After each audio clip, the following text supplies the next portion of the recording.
Tornar-se cristão é algo mais que unir-se a uma igreja cristã.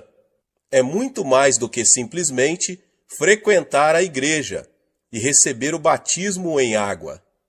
Ensina-nos a Bíblia que tornar-se cristão significa somente receber a vida eterna. Muitas pessoas têm um conceito errado a respeito do significado da vida eterna. Imaginam que vida eterna significa que vão viver por toda a eternidade no céu. Na verdade, a alma não morre, pelo que até o pecador viverá por toda a eternidade no inferno. Portanto, veja bem, aceitar a Jesus Cristo não significa apenas viver na eternidade. A palavra grega para a vida eterna é zoeionion, que significa o tipo de vida de Deus. Você e eu temos a vida humana, que foi amaldiçoada por Deus com a pena de morte. Mas quando fomos a Cristo, nossos pecados foram perdoados, fomos purificados e o Espírito Santo veio morar em nós, trazendo às nossas almas a vida de Deus. Jesus Cristo é a vida de Deus. Quando ele vem à sua alma, você passa a ter a vida eterna, a vida de Deus. Muitos pensam que os verdadeiros cristãos não são diferentes dos pecadores, mas há uma tremenda diferença. Os crentes são tão diferentes dos incrédulos, como o céu é diferente da terra, porque os verdadeiros cristãos têm a vida de Deus em seu coração. Se você tiver a vida de Deus em você, irá para o céu e viverá ao lado de Deus, pois a vida de Deus estará vivendo em você a partir de agora mesmo, a partir do momento em que você aceitar a seu Filho como seu Salvador. Disse Jesus Cristo que se alguém tem a vida de Deus em si, 5 sinais se seguirão em sua vida. Antes de subir aos céus, deixando a terra, o Senhor fez uma tremenda promessa aos seus seguidores. E estes sinais hão de seguir os que creem. Em meu nome expulsarão demônios, falarão novas línguas, pegarão em serpentes, e quando beberem alguma coisa mortífera, não lhes fará dano algum. Imporão as mãos sobre os enfermos e os curarão. Depois de o Senhor lhes ter falado, foi recebido no céu e assentou-se à destra de Deus. Então os discípulos partiram e pregaram por toda parte, cooperando com eles o Senhor e confirmando a sua palavra por meio de sinais que a acompanhavam. Disse também Jesus que os céus e a terra haviam de passar, mas suas palavras permaneceriam. A palavra de Cristo deve permanecer, e ele a confirma com sinais que a acompanham. Leio na Bíblia que Jesus Cristo é o mesmo ontem, hoje e eternamente. Seu ministério nunca mudou. Ele está conosco hoje e devemos ver estes 5 sinais acompanhando nosso ministério. Somente a incredulidade dos cristãos os impedem de fazer esses sinais. Mas se cremos, todos esses sinais nos acompanharão. O primeiro sinal é que expulsaremos os demônios pelo nome de Jesus. Em nossos dias, as pessoas nos perguntam: onde estão os demônios? Diz-nos a Bíblia que no começo de nossa história, o diabo se aproximou-se de Adão e Eva e os enganou. Enquanto Jesus esteve neste mundo, foi tentado por Satanás.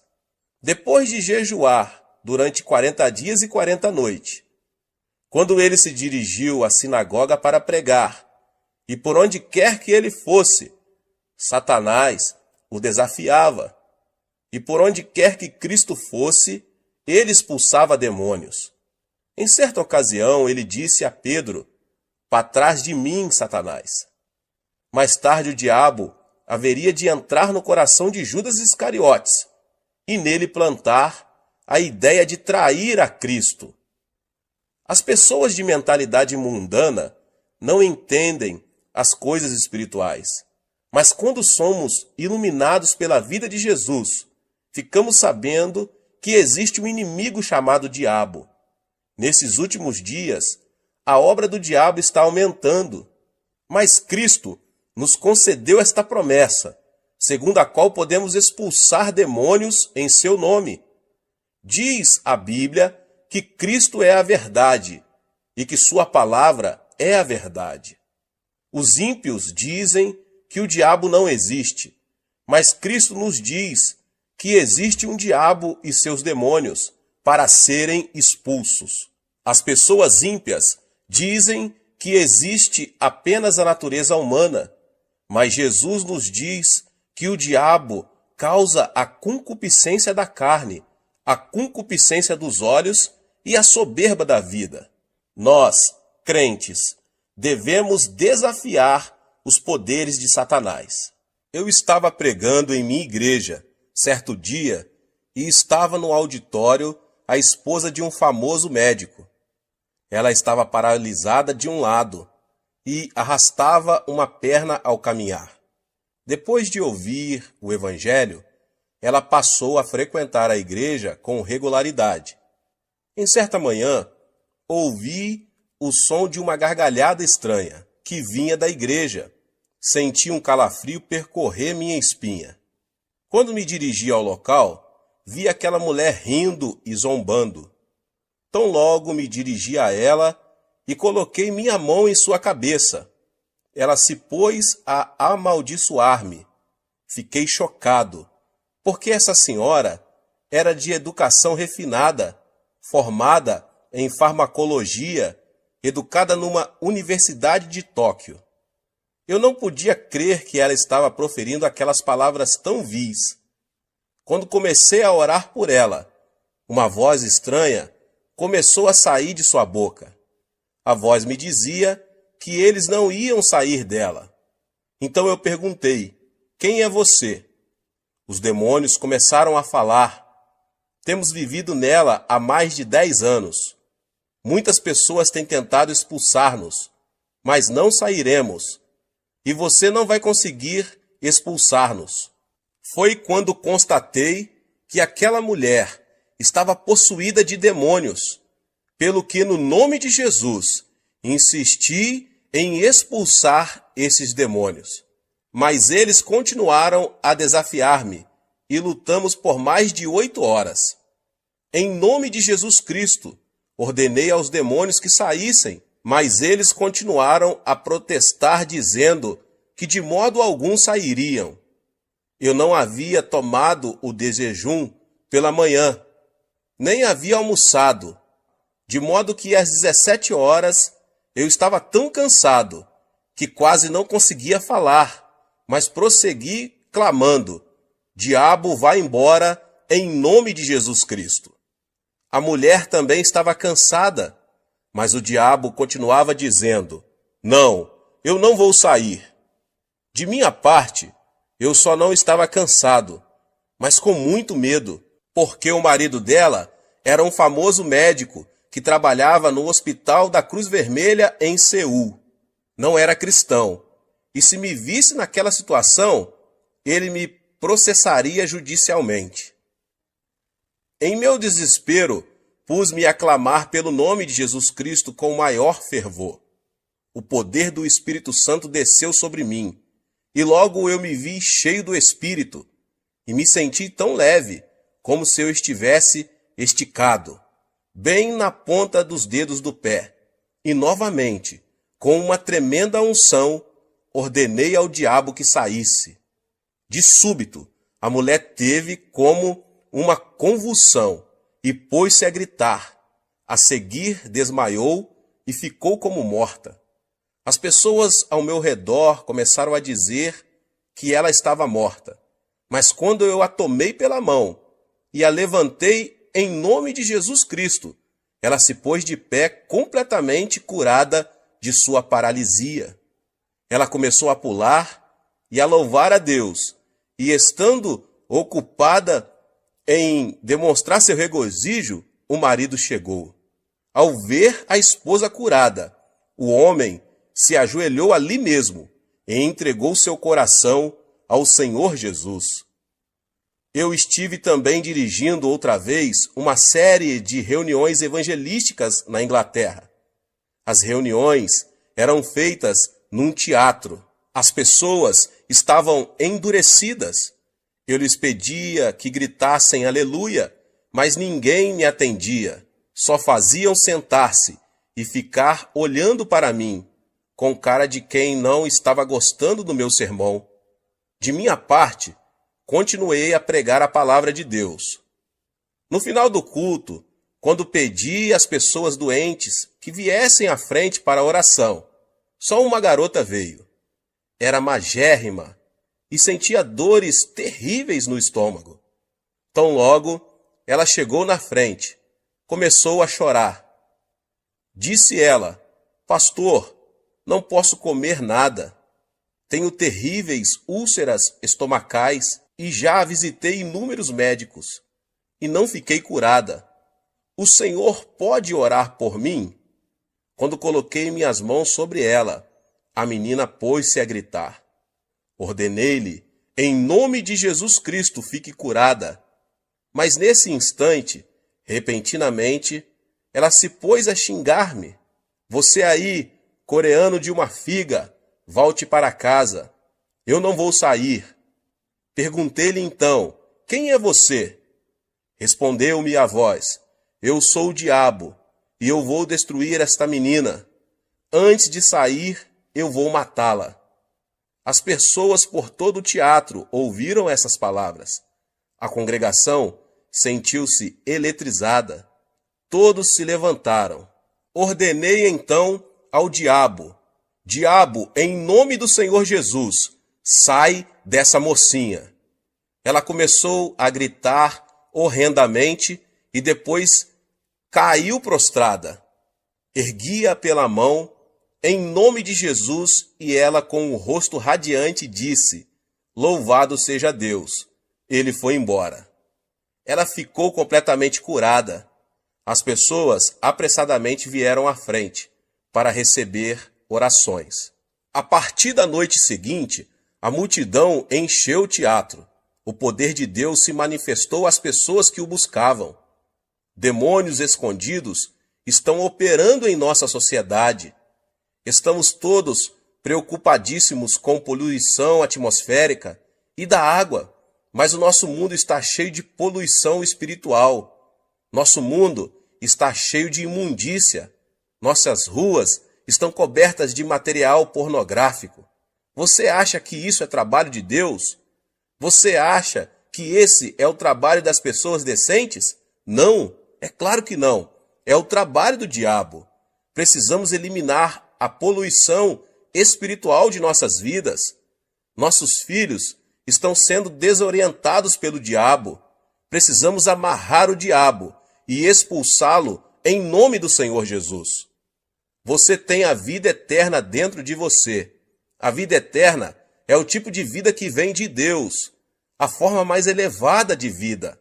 O tipo mais baixo de vida é a do reino mineral. A seguir vem o reino vegetal, depois o reino animal, em seguida o reino da humanidade, depois a ordem angelical e, finalmente, Deus, a fonte de toda a vida. Satanás é um ser angelical e, consequentemente, Satanás é mais poderoso que os seres humanos. É por isso que Satanás controla a humanidade. Entretanto, quando aceitamos a Jesus Cristo, a vida de Deus entra em nós e nós nos tornamos superiores aos seres angelicais. É por isso que podemos expulsar demônios. Temos a vida de Deus em nós, o que torna nossa vida mais poderosa do que a vida de Satanás. A lei da natureza diz que quando o maior chuta o menor, este deve fugir imediatamente.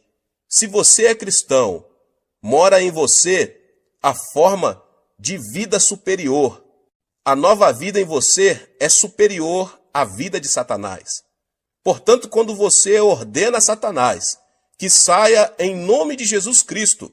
Ele não tem outra alternativa senão obedecer e sair. Você não é mais um ser fraco. Você não é mais um desamparado, pois recebeu o maior poder, o de Deus. A vida eterna habita em ti.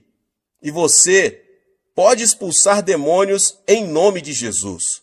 Ordene ao poder do diabo que se retire de sua casa. Ore pelos seus filhos, para que o poder de Satanás não os controle. Ore para que o poder da influência de Satanás abandone a sociedade da qual você faz parte. Você tem o poder. Cristo nos deu uma tremenda promessa em Lucas 10:19. Eu vos dei autoridade para pisar serpentes e escorpiões, e toda a força do inimigo, e nada vos fará dano algum. Nesta promessa, Cristo nos dá duas palavras maravilhosas. No grego, Cristo está dizendo dou-vos exousia, que significa autoridade. A saber, autoridade sobre os poderes de Satanás. Autoridade é algo mais forte do que poder. Minha avó faleceu com 83 anos de idade. A velhinha não tinha muito poder. Era muito fraquinha, sem forças, mas quanta autoridade tinha. Sendo jovem, eu tinha muito mais força do que minha avó, mas ela detinha a autoridade. Quando ela dizia, filho, vem cá, eu ia. Se ela dissesse, vai a tal lugar, eu ia. A autoridade é superior ao poder. Disse Cristo, dou-vos exousia, a autoridade, pelo que você consegue prevalecer sobre o dunamis, o poder de Satanás. Utilize a autoridade que Deus lhe concedeu agora mesmo. Quer você se sinta forte, quer se sinta fraco, quer você sinta a unção, quer não, quer você se sinta maravilhoso, quer não, você detém a autoridade para ordenar a Satanás que saia. Satanás tem algum poder, mas a autoridade divina que você recebeu é superior às forças satânicas. Um policial está de pé numa encruzilhada. Ao aproximar-se um caminhão enorme, potentíssimo, muito mais forte do que ele, o policial pode fazer parar o veículo com um simples aceno de mão. Basta ao policial fazer outro aceno de mão e o caminhão vai embora. O caminhão tem potência, mas o policial tem autoridade. Diz a Bíblia que Deus deu autoridade, de modo que, ainda que Satanás tenha poder e se aproxime de você, se você conhece a palavra de Deus, você pode dizer, sai, vai embora daqui. Satanás está destinado pela lei de Deus a obedecê-lo, porque você tem autoridade. Diz a palavra de Deus que você é o vencedor agora. A vida que está em você é mais poderosa que a do diabo. Por isso, não diga que você é mais fraco. Jamais diga que você não consegue expulsar demônios, mas diga que tem tanto poder como autoridade, visto que a Bíblia assim diz, em meu nome expulsareis demônios. Certa vez eu estava no sul da Coreia e fui encontrar-me com um pastor. Eu o vi implorando e clamando em seu escritório. Quando abri a porta, vi uma mulher possuída de demônio, sentada no assoalho, enquanto o pastor implorava, dizendo, por favor, saia, por favor, saia. O diabo estava rindo dele. Disse eu ao pastor, se você apenas fizer cócegas no diabo, ele não vai sair. Devemos tratar o diabo como diabo. Você tem autoridade. Por isso, eu ordenei ao diabo, eu venho a você em nome de Jesus Cristo. Replicou-me o diabo, eu sei que você não tem poder nenhum. Ao que eu lhe retruquei, sim, eu sei que nenhum poder tenho, mas eu tenho autoridade. No nome de Jesus Cristo eu lhe ordeno, saia. Imediatamente o diabo saiu. e a mulher se sentiu aliviada. Você tem a vitória. Não tenha medo de Satanás. Nós podemos expulsar o diabo. Este é o primeiro sinal dos que se seguiriam como promessa feita a você. Em segundo lugar, disse Jesus que em seu nome os crentes falariam em novas línguas. Diz a Bíblia que quando os primitivos cristãos receberam o batismo no Espírito Santo, eles falaram em línguas. Quando o pecador se converte, o Espírito Santo vem habitar nele.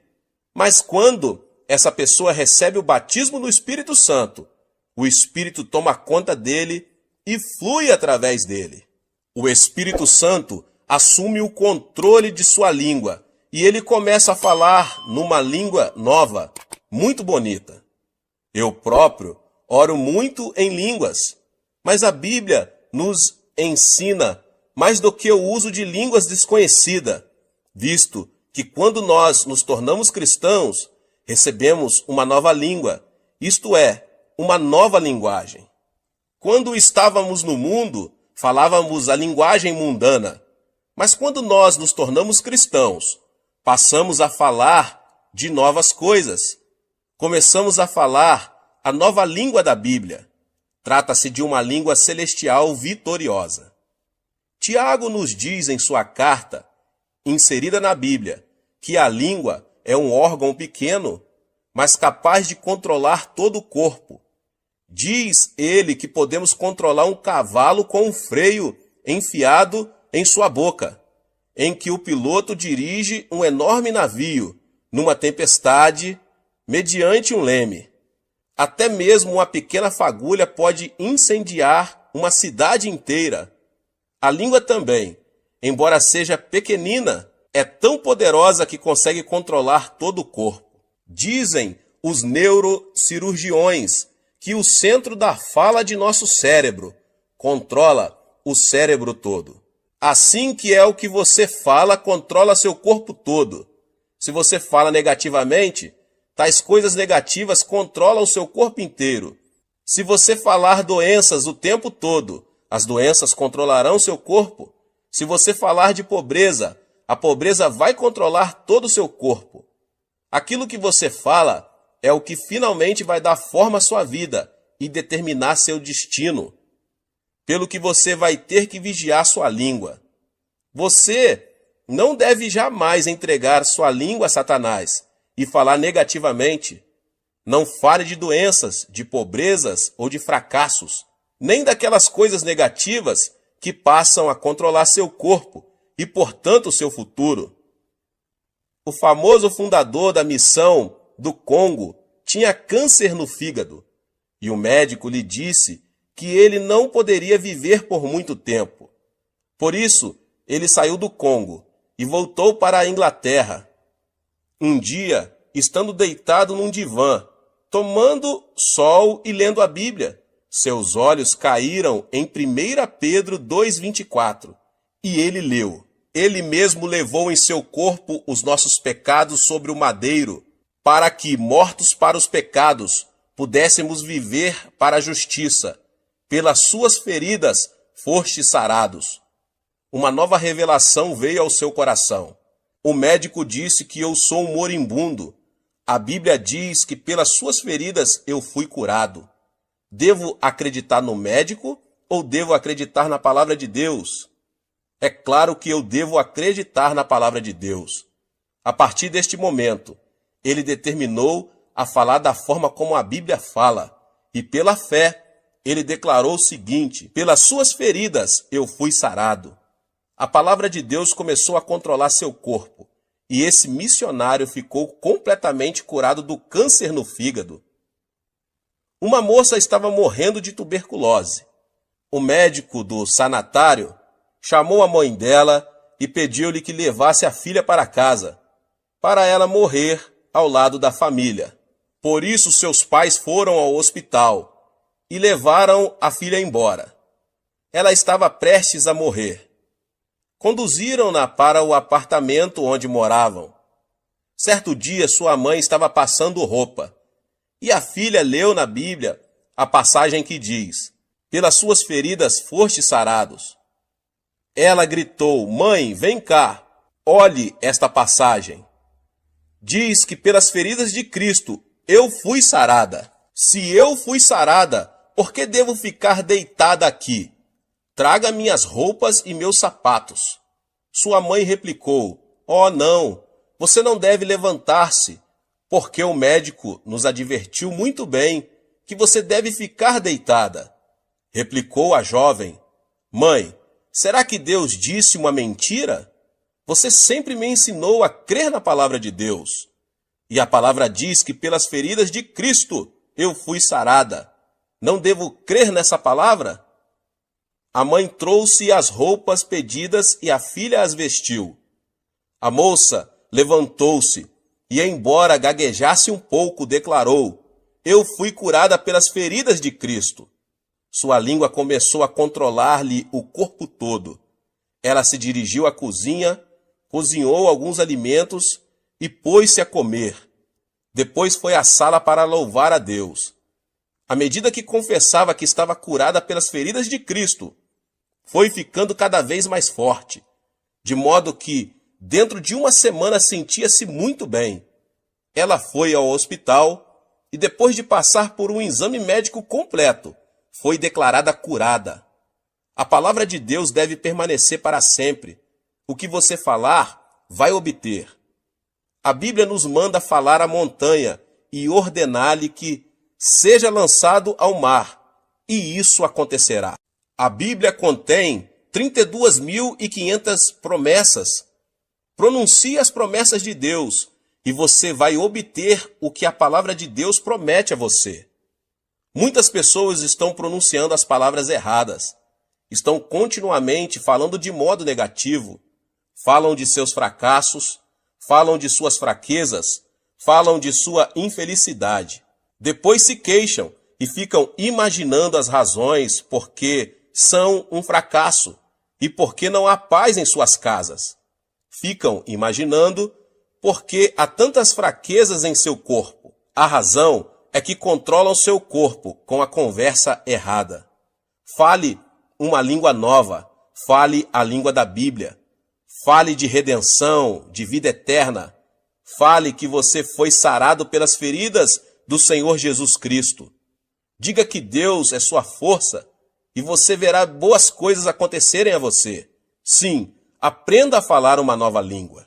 Aos 18 anos de idade, eu estava morrendo de tuberculose. Eu era um fracasso em casa e não tinha dinheiro e ia muito mal nos meus estudos. Não havia esperança para mim neste mundo. Foi quando eu me tornei cristão e resolvi que falaria a linguagem da Bíblia. Falei de cura, confessei o sucesso e pronunciei palavras de abundância. Não permiti que minha língua falasse coisas negativas.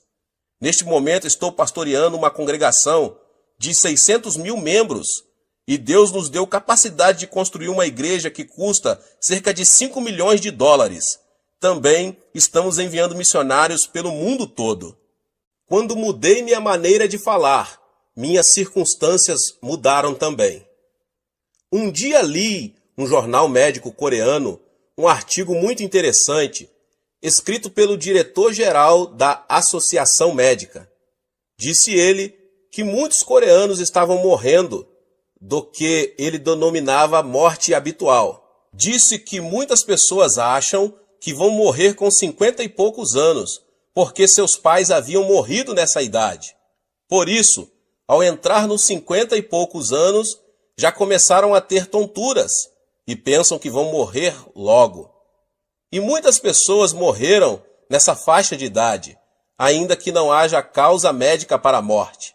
Disse o médico que a pessoa não deve antecipar a mesma experiência de seu pai, porque esse raciocínio tem produzido muitas mortes prematuras. Eis aí, até um médico incrédulo confessa que a língua controla nosso futuro. Você pode ser vitorioso, você pode ser curado. Sim, você pode viver uma vida feliz. Comece agora mesmo a falar a palavra de Deus e mantenha o tipo correto de conversa. Põe as palavras certas em sua boca. Fale uma nova língua. Em terceiro lugar, a Bíblia diz que os crentes pegarão em serpentes. Isso não significa que devemos andar por aí pegando em cobras. Só um louco faria isso. Serpente aqui significa Satanás. A serpente chamada Satanás chegou a Adão e Eva no jardim do Éden e seduziu-os, fazendo-os voltar-se contra Deus. Nós, seres humanos, somos feitos de corpo, alma e espírito. Mediante nossos 5 sentidos, pertencentes ao nosso corpo físico, nós nos comunicamos com o mundo. Portanto, nosso corpo é mundano. Nossa alma é nosso verdadeiro eu, nossa verdadeira personalidade. Mediante o conhecimento e as emoções, nossa alma pode tomar decisões e exercer sua vontade. Portanto, nossa alma é apenas autoconsciente. Somente mediante nosso espírito podemos comunicar-se com Deus. Através do nosso espírito conhecemos Deus e o adoramos. Essa serpente, Satanás, vem a nós, nos tenta e nos induz a viver uma vida mundana, isto é, centralizada no mundo. Quando vivemos esse tipo de vida, Satanás exerce domínio sobre nós. Mas quando vivemos uma vida centralizada em Deus, temos domínio sobre Satanás. Temos o poder de apanhar e amarrar a serpente. Podemos expulsar demônios. Quando você decide viver uma vida centralizada em Cristo, você se torna uma pessoa dirigida pelo Espírito Santo. Afirma a Bíblia que os filhos de Deus vão pegar Satanás. É fácil detectar a obra maligna. Toda e qualquer palavra que sai do ego carnal vem de Satanás. Mas toda e qualquer palavra que induz você a viver uma vida centralizada em Cristo é proveniente do Espírito Santo. Agora você pode pegar em serpentes. Você consegue discernir a obra do maligno e expulsá-lo. Em quarto lugar, a Bíblia diz que se os crentes beberem alguma coisa venenosa, mortífera, não lhes fará mal algum. Certo dia, eu fui a uma cidadezinha para um culto. Veio a mim uma garotinha de 7 anos de idade. A boca da menina estava toda queimada. Era uma órfã que havia perdido seus pais quando fugiam da Coreia do Norte como refugiados. A menina estava trabalhando na casa de uma senhora muito rica e muito perversa. À noite, a menina não podia sequer ir à cozinha para beber um copo de água. Em certa noite, a menina sentiu uma sede muito grande. Ela rastejou até a cozinha e pôs-se a tatear no escuro à procura de água, sem perceber que aquela vasilha continha veneno contra ratos. Ela bebeu um gole. Embora a pobrezinha tenha começado a vomitar sangue, a patroa não a levou a um pronto-socorro médico, deixou-a de lado para que morresse. Mas essa menina era cristã e começou a clamar por Jesus Cristo, pois o Senhor a tocou. Depois de contar-me sua história, a menina abriu a boca. Viu que, embora seus lábios estivessem queimados, nenhum dano havia sido feito em sua garganta. Seu esôfago estava perfeito. A palavra de Cristo havia sido posto à prova. A menina havia bebido do veneno violento e não tinha sido prejudicada. Hoje bebemos veneno de todo tipo. O ar é poluído, a água é poluída. Pior do que isso, sofremos de poluição espiritual. Quando ouvimos rádio ou vemos TV, esse veneno penetra em nossa mente. Mais pessoas sentem-se deprimidas hoje do que em toda a história humana. Durante a Segunda Guerra Mundial, apenas 300 mil americanos morreram na frente de combate, mas muito mais de 1 milhão de pessoas morreram na nação americana por causa do veneno trazido pelos ataques do coração e preocupações. Mais pessoas morreram hoje, no mundo inteiro, por causa do medo e das preocupações do que por outras coisas. Diz a Bíblia que no nome de Jesus Cristo nós podemos livrar-nos deste poder venenoso. Quando você se ajoelha e ora em nome de Jesus Cristo, o espírito de medo o abandona. Você se livra desse veneno espiritual e passa a ter paz e alegria pelo nome de Jesus. Às vezes, quando chego em casa depois de um dia duro no escritório da igreja, sinto-me muito estranho. Minha esposa parece irritada, meus filhos parecem agitados demais e eu fico aborrecido. Parece-me que estou disposto a ter uma briga com minha mulher e que meu lar todo está envenenado. Quando eu era um cristão inexperiente, minha esposa e eu costumávamos ter discussões monumentais que duravam dias. Agora eu sei que existe um meio melhor. Eu entendo que o envenenamento provém da sociedade, pelo que eu ajoelho imediatamente e expulso o mau espírito que veio para destruir meu lar. Reivindico a vitória em nome de Jesus Cristo e logo sinto o seu imenso poder de cura fluindo por toda a casa. Então, quando olho para minha mulher, ela está sorrindo e eu começo a sorrir também. Apertamo-nos as mãos e nosso lar se torna cheio de paz. De tempos em tempos, você precisa de cura em seu lar. E Deus prometeu que você não sofrerá os efeitos do envenenamento. Basta que você invoque o nome de Jesus Cristo e reivindique a vitória, para que seu lar seja curado. Finalmente, a Bíblia diz que os crentes imporão as mãos sobre os enfermos e eles serão curados. Quando eu era menino, de vez em quando tinha umas brigas com os meus amigos. Nós nos esmurrávamos à vontade. E de vez em quando eu voltava para casa chorando. Minha mãe me dava uma boa surra, mas a seguir eu recebia o toque curativo do amor de minha mãe. Como é bom quando estamos desanimados e um bom amigo chega e toma nossa mão e nos dá umas palmadinhas nas costas. Jesus vem a nós e quando ele nos toca, não há outra alternativa senão receber a cura. Jesus não tem um corpo físico, mas ele quer usar seus braços, sua boca e suas mãos.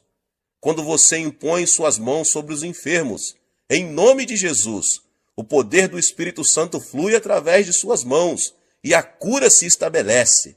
Diz a Bíblia que quando você coloca suas mãos nos enfermos, eles serão curados. É a palavra de Deus que o diz. Depois de um ano após nosso casamento, descobri que minha esposa estava terrivelmente doente, com tuberculose. Ela já estava grávida. O médico pediu-me para praticar um aborto, mas isto era contra minhas convicções.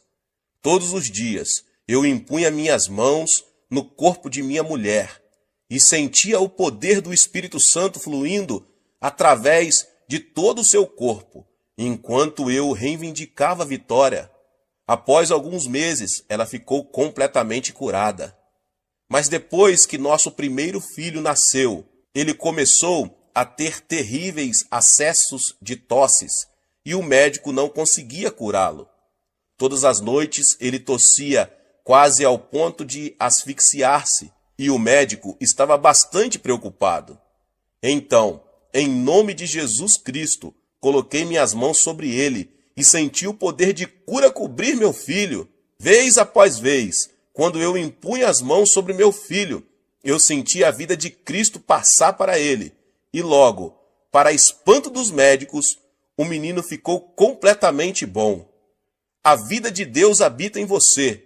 O Espírito Santo mora em você. E quando você invoca o nome de Jesus Cristo, em amor e fé, e toma a mão dele, seu poder flui mediante suas mãos e os enfermos são curados.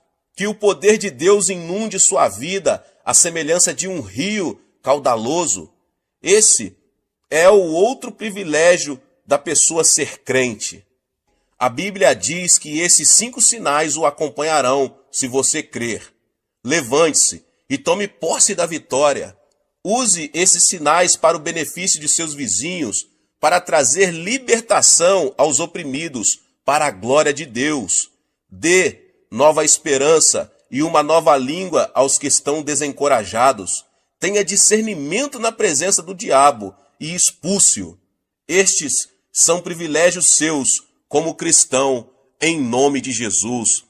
Atos, capítulo 2, verso 42, diz assim a palavra do Senhor: Eles se dedicavam ao ensino dos apóstolos e à comunhão, ao partir do pão e às orações. Todos estavam cheios de temor, e muitas maravilhas e sinais eram feitos pelos apóstolos. Todos os que criam mantinham-se unidos e tinham tudo em comum. A primeira reunião da Igreja do Evangelho Pleno de Ioido foi a de um grupo familiar composto por 5 membros. Eu, o líder da célula, a pastora Choi, a auxiliar, que mais tarde se tornaria minha sogra, e os 3 filhos da pastora, a irmã Sung Hai, que mais tarde se tornaria minha esposa, e 2 homens, Sung So e Sung Wang. Além disso, o começo da igreja foi muito modesto. Mais tarde, conseguimos adquirir uma tenda para usá-la como templo. No entanto, todas as circunstâncias davam a entender que o êxito era algo distante para nós. O grande e o único sonho que as pessoas tinham era sobreviver. E nossa igreja, que tinha somente uma tenda, que nesse momento estava estabelecida ao lado de um cemitério, não parecia nada atrativa. As circunstâncias pareciam afirmar que o fracasso era nosso destino. A única luz de esperança que eu tinha era o poder e a consolação do Espírito Santo. Numa situação tão caótica como essa, Deus começou a operar na célula. E começamos a experimentar um crescimento ao ver que os milagres de cura e de expulsão de demônios acontecia em nossa igreja. As pessoas que até o momento se mostravam críticas passaram a se aproximar de nós. Começaram a correr rumores de que o poder de Deus se manifestava com muita força em nossa igreja, o que motivou muita gente a vir de distâncias consideráveis. A igreja cresceu a tal ponto que o número de membros chegou a superar o da população do bairro a qual pertencíamos. Antes de iniciarmos a igreja, na tenda ao lado do cemitério, já havíamos lançado raízes na região em forma de células. Eu estava prestes a concluir o seminário teológico. Minha intercessora, a pastora Choi, tinha o sonho de construir um orfanato. Dias antes, encontrou-se com a mulher que, anos antes, permitira que morasse em sua própria casa, quando ainda não havia acabado a guerra contra os comunistas. As duas mantiveram uma relação muito forte durante 3 anos, de tal forma que compartilhavam o pouco alimento que estava reservado para suas famílias. O marido daquela irmã desejava doar-lhe por gratidão um terreno de cerca de 3.200 metros quadrados para pagar aquela dívida. O sonho de construir um orfanato estava prestes a ser concretizado. Contudo, o fato de entregar os papéis de propriedade ao suposto responsável da construção acabou se revelando um erro, pois nunca voltou a aparecer. A propriedade foi entregue nas mãos de outra pessoa. No entanto, foi nessa ocasião que a irmã Choi recebeu a revelação do Espírito Santo, que dizia: não são órfãos somente aqueles que ficaram sem seus pais carnais, mas também aqueles que não conheceram o Pai Celestial. Enquanto isso, eu vivia na casa do missionário R.A. Johnston, trabalhava como tradutor de missionários e meu único objetivo era seguir carreira dentro da teologia nos Estados Unidos. Quando recebi a notícia de que a irmã Choi abrira um orfanato, decidi ir vê-la. Meu único motivo era cumprimentá-la e orar por ela por alguns minutos. Quando cheguei ao orfanato, a única coisa que vi foi a imagem de uma mulher que estava tirando piolhos de um monte de crianças. Mamãe, como tem passado? Ouvi dizer que abrira um orfanato, mas vejo que luta com piolhos. Seja bem-vindo. E você, como está? Terminou com os preparativos para ir para o exterior? Sim, claro. Vou receber meu título de doutor nos Estados Unidos e espero que a senhora me acompanhe em oração. Creio que você vai conseguir. Você é muito talentoso. Claramente, vem à minha memória quando saíamos juntos para pregar nas estações de trem de Seul e na Praça Pagoda. Você se lembra disso? Claro, lembro que não nos deixaram subir no metrô por causa do tambor. E no fim, não tivemos outro jeito senão ir caminhando e tocando um tambor desde Soedaimon até a Praça Pagoda. Sim, é verdade. Que coragem nós tínhamos! Não nos sentíamos envergonhados por nada. As pessoas tentavam esconder suas lágrimas quando nos ouviam cantar louvores. Mas as pessoas gostavam mais de sua mensagem. Elas se deleitavam realmente com suas mensagens. A propósito, o tempo das chuvas está chegando. Creio que seria melhor construir imediatamente uma casa e começar ali mesmo uma igreja. Estou certo de que Deus estará com a senhora. Aqui terminamos a conversa e eu me encontrava ajudando na construção da casa junto com um pastor amigo e um carpinteiro. O único problema é que não tínhamos um só tijolo. Surpreendentemente, uma vizinha nos ofereceu que usássemos todo o material necessário para a construção da igreja, pois uma fábrica de tijolos lhe devia dinheiro. Era evidente de que a mão de Deus se movia a nosso favor. A madeira que fazia falta para a construção, nós a compramos fiado. Dessa forma, começamos a construir o que em pouco tempo seria nosso templo. Era minha responsabilidade planejar a construção, colocar os tijolos um em cima do outro, enfim, todo o trabalho de alvenaria. Um missionário nos deu uma mão com a questão da eletricidade. Tudo ia bem. O único problema era que não tínhamos dinheiro para pagar o material e a mão de obra.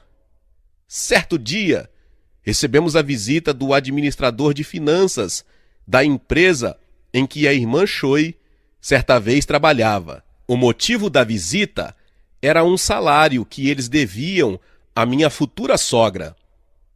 Esse foi o segundo milagre. Eu me perguntava, como pode ser que as pessoas venham nos trazer dinheiro? Poderíamos ter sido totalmente ignorados. Indubitavelmente, Deus havia depositado dinheiro para a construção de sua igreja.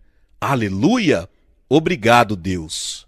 Todos estávamos impressionados pela direção sobrenatural de Deus e chegamos a pensar que Deus tinha um propósito especial para a nossa vida. O total desses milagres tornou-nos possível pagar, nesse mesmo dia, todo o custo do material e a mão de obra. Eu mesmo desenhei a casa em 3 cômodos e uma cozinha. As portas que dividiam os cômodos eram corrediças. Isso era para aproveitar o pouco espaço que tínhamos, a fim de usá-lo como templo. Esse foi o nosso local de culto, em forma de células, até o momento em que nos mudamos para a tenda. Em 18 de maio de 1958, começamos a primeira reunião, e a pastora Choi havia colocado várias caixas de maçãs cobertas com uma tela para usá-las como púlpito. Lembro de que foi uma quarta-feira.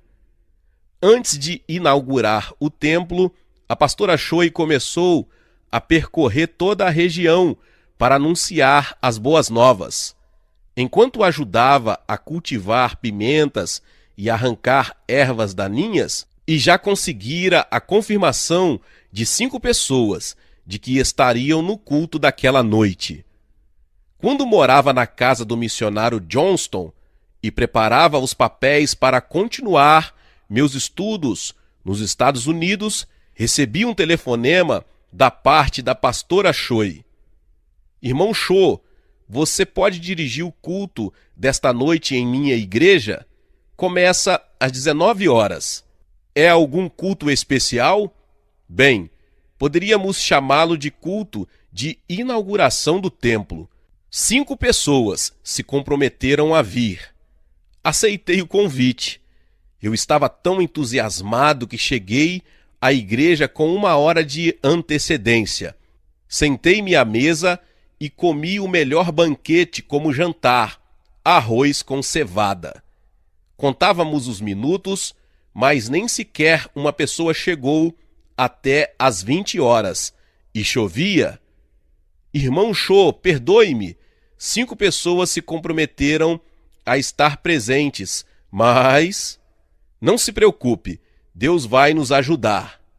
Assim começamos nossa igreja, eu, a pastora Choi e seus 3 filhos. Pelo menos coincidíamos no número, os 5. Cantamos ao Senhor com todas as nossas forças, e ainda que tivessem 4 pessoas diante de mim, escutando minha mensagem, tínhamos a certeza de que, de onde 2 ou 3 se reunissem em nome do Senhor, ali Jesus está, e eu imaginava multidões que lotavam aquele lugar. Recitei em voz alta Marcos 16, 17 e 18. Estes sinais acompanharão os que crerem em meu nome e expulsarão demônios, falarão novas línguas, pegarão em serpentes, e se beberem algum veneno mortal, não lhes fará mal nenhum. Imporão as mãos sobre os doentes, e estes ficarão curados. Se você crê nessa palavra, diga amém. Amém? Consegui apenas ouvir um suave amém. Oremos.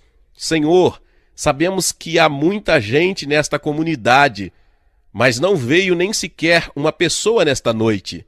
Mas pela fé, visualizo 30, 40, 100 pessoas. A tua palavra diz, segundo sua fé, seja feito. Abre a sua boca e eu a encherei. Sem visão, o povo perece. Peço-te, Senhor, que todo Daejodom 30 chegue aos pés de Jesus Cristo, em nome de Jesus Cristo. Amém. Senti uma enorme força interior que me impulsionava. Meus olhos não percebiam as circunstâncias, mas sim visualizavam por meio da fé. Senti-me cheio da graça de nosso Senhor Jesus Cristo e comecei a pregar com afinco uma mensagem que intitulei: Estes sinais acompanharão os que crerem. Jesus Cristo veio desfazer toda a obra do diabo. Jesus curou a mulher que sofria de fluxo de sangue por 18 anos. Levantou Lázaro dentre os mortos, expulsou demônios e curou todo tipo de doenças. Cristo vive e opera em nós. Jesus é o mesmo ontem, hoje e pelos séculos dos séculos. Creia em Cristo, receba Cristo. Estes sinais seguirão os que crerem. Corações são transformados, a doença e a pobreza são eliminados e os demônios são lançados fora em nome de Jesus. Eu pregava com toda a minha alma, até que notei que uma senhora idosa espiava da porta principal da igreja. Oi, irmã, aleluia! Está me esperando? Repentinamente, a pastora Choi não hesitou em levantar-se e saiu para recebê-la. Oi, senhora, seja bem-vinda. Depois de uma longa pausa, consegui continuar com a mensagem, mesmo tendo 5 pessoas e uma senhora que não entendia meu sermão. Senti-me entusiasmado ao pregar a palavra de Deus. Logo decidi mudar-me da casa do missionário para a casa da irmã Choi e entrar completamente no ministério. Mas isso significava permanecer de joelhos, orando 10 horas por dia, visto que não nos pediam que os visitássemos em seus lares. Clamávamos a Deus das 4:30 às 7 horas. Tomávamos o café da manhã e orávamos outra vez até o meio-dia. Depois, descansávamos um pouco e orávamos de novo até o anoitecer. Clamávamos tanto que se escutava o barulho das vozes de oração, até onde estava o terminal de ônibus. Aos poucos, comecei a entender que Deus havia me chamado como pastor. Ainda assim, por um tempo em meu coração, continuei com o desejo de seguir os meus estudos e desenvolver meu ministério como teólogo. A primeira vez que me veio à mente a ideia de que Deus me havia chamado para pastorear uma igreja foi quando eu travava uma tremenda batalha contra a enfermidade, quando estava no seminário. Meu sonho era ser teólogo. Tudo o que estava guardado em minha mente era receber o título de doutorado em uma universidade dos Estados Unidos e depois voltar à Coreia e capacitar pastores e líderes como professor de teologia. Isso me motivou a ensinar meu idioma ao missionário Johnston e a preparar tudo para continuar os meus estudos nos Estados Unidos. Era uma quarta-feira, a temperatura havia baixado drasticamente e para alguém como eu que sofria de tuberculose, o clima não era nada favorável. E como se não fosse o bastante, os médicos diagnosticaram que eu estava com pneumonia. A temperatura do corpo mantinha em 40 graus e os médicos chegaram à conclusão de que eu corria risco de perder a vida. Fazia muito frio no dormitório do seminário e eu me encontrava num canto lutando contra a enfermidade todos os dias. Fazia 4 dias que eu não comia nada e meus olhos estavam se fechando. De repente percebi que alguém batia em minha porta. Era a irmã Choi. Você sente muita dor? Comeu alguma coisa? Não pude responder a ela, pois não tinha forças nem para abrir a boca. A irmã Choi, que havia sido enfermeira no passado, deu-me um antitérmico e também me ofereceu um pão de carne. Devorei tudo, mas depois de alguns minutos, vomitei o que havia comido e desmaiei. Era uma convulsão estomacal. Logo percebi que, se não fosse pelo sacrifício da irmã Choi e de alguns colegas do seminário, não me teria recuperado. Isso fez brotar em mim um sentimento profundo de gratidão, tanto que certo dia aproximei-me de Choi e disse: quero que seja minha mãe espiritual.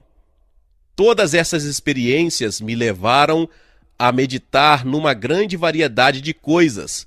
Por exemplo, descobri que havia deixado de lado o compromisso de entregar minha vida como pastor e ajudar os pobres e necessitados.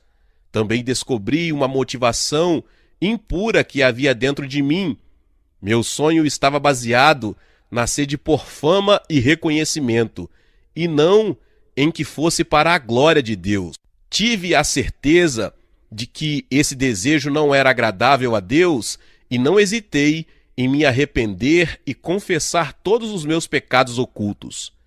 Depois dessa experiência, continuei lendo a Bíblia e alguns livros relacionados com teologia, assim como não deixei de orar com todo o fervor de minha alma.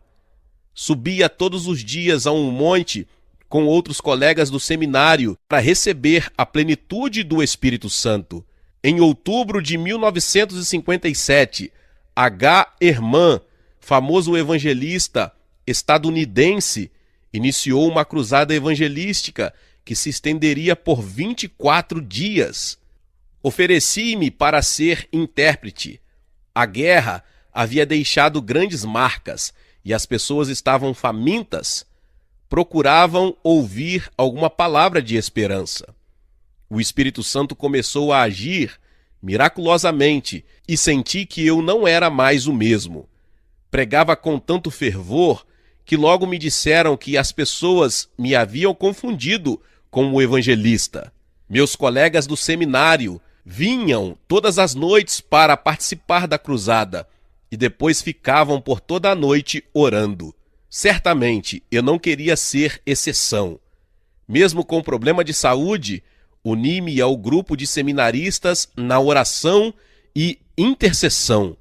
Meus colegas aconselhavam que era melhor que me prevenisse contra algum sintoma de enfermidade, que eu descansasse, mas quanto mais me repetiam isso, mais eu me lançava no fogo da oração. Por meio dessa experiência, cheguei à conclusão de que o chamado que Deus me concedera não era o de ser um erudito, mas sim um pastor. Glória a Deus, aleluia, que palavra poderosa! Louvado seja o nome do Senhor. Talvez você chegou aqui pela primeira vez e ainda não é inscrito aqui no canal. Se inscreva aqui no canal para acompanhar todas as palavras que são ministradas aqui no canal. Você também precisa ativar o sininho das notificações. Logo você vai ver a palavra todas. Clica nela, porque todos os dias são postados vídeos abençoados aqui no canal para te abençoar. Deixe também o seu like e não se esqueça de compartilhar esta palavra com mais pessoas. Meus irmãos e minhas irmãs, nos vemos nos próximos vídeos. Amém.